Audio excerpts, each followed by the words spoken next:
তামিলনাড়ু ও কেরল? বলো। পাঞ্জাব সঠিক। Next 10 number, Radcliffe অ্যাওয়ার্ডের সঠিক সীমারেখা কেন স্বাধীনতার পর পর্যন্ত ঘোষণা করা হয়? র্যাডক্লিফ অ্যাওয়ার্ড মানে র্যাডক্লিফ সীমা, দ্য এক্সাক্ট কম্পেয়ার ডিটেইলস, সেটা কেন স্বাধীনতার পর পর্যন্ত বা পরে ঘোষণা করা হয়েছিল? ব্রিটিশ সরকার নাগরিকদের পছন্দের দেশ বেছে নেওয়ার জন্য আরো সময় দিতে চেয়েছিলেন। 2 নাম্বার, তাৎক্ষণিক সাম্প্রদায়িক প্রতিক্রিয়ার জন্য ব্রিটিশদের সরাসরি দায়ী হওয়া এড়াতে। 3 নাম্বার, মানচিত্র বহনকারী গাড়ি লন্ডন থেকে দিল্লিতে পৌঁছতে সময় বেশি লেগেছে।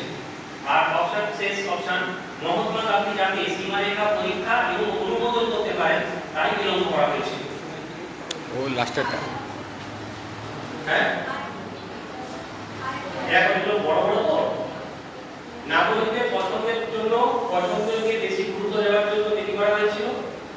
আরেকটা বলছে তাৎক্ষণিক সাম্প্রদায়িক প্রতিক্রিয়ার হাত থেকে যাতে কেউ দোষ না দিতে পারে। বলো। অপশন বি সঠিক উত্তর। কোশ্চেন নাম্বার 11, সিরিল র্যাডক্লিফ ছাড়া পাঞ্জাব ও বেঙ্গল বাউন্ডারি কমিশনের